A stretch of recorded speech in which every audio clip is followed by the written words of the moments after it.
সবাই দেখতে পারেন বলে উৎসাহিত সম্ভবত অসুস্থ মাধ্যমে, তাহলে আমি এটা নিয়ে পরামর্শ দিয়ে যাবেন।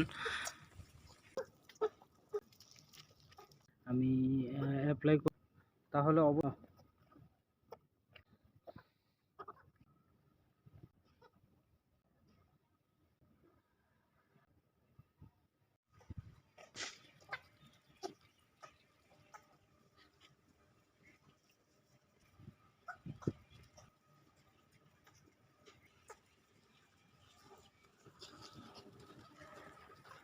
আসসালামু আলাইকুম, welcome to my Facebook blog and YouTube channel. আশা করি সবাই ভালো আছেন। তো আপনাদের মাঝে চলে আসলাম আমার যে সচরাচর ভিডিও দেই কবুতরের।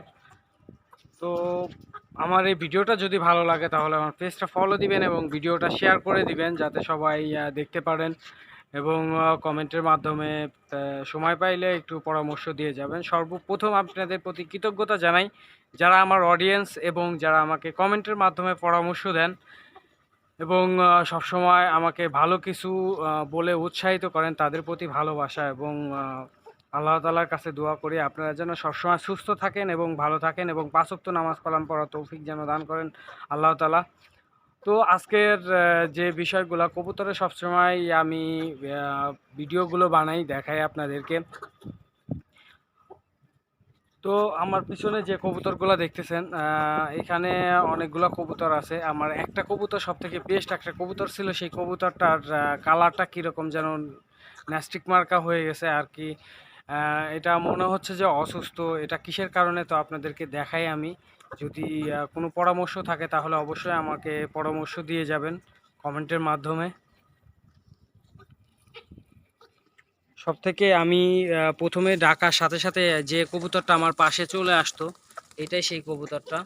দেখেন আগে কত সুন্দর গায়ের কালারটা ছিল, কিন্তু এখন ও একটু সম্ভবত অসুস্থ। দেখেন খাবারটাও ঠিকমতো খাইতে পারতেছে না। তো এটা কিসের কারণে আসলে হচ্ছে বা কি অসুস্থ হয়েছে, তো এটা যদি আপনারা জানাতেন তাহলে অবশ্যই কমেন্টের মাধ্যমে, তাহলে আমি এটা নিয়ে ওকে ট্রিটমেন্ট করা শুরু করতাম।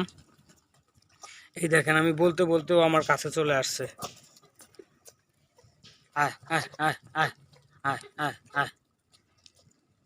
ও অনেক অনেক কেয়ারফুলি, ওর আমার সব থেকে ভালো লাগে, কিন্তু এখন দেখেন ওর গায়ের পশম টসম কি একটা অবস্থা। তো কি করবো বুঝতেছি না।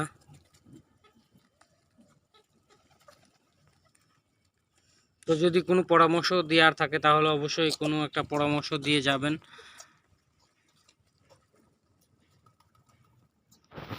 কবুতরটার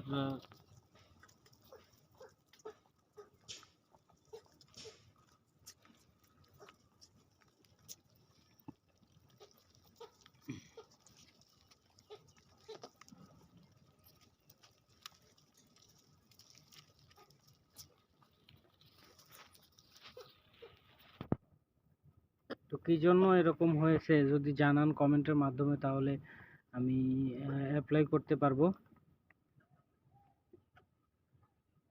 তো আপনারা যদি আমাকে এভাবে সহযোগিতা করেন তাহলে অবশ্যই আমি আগাই।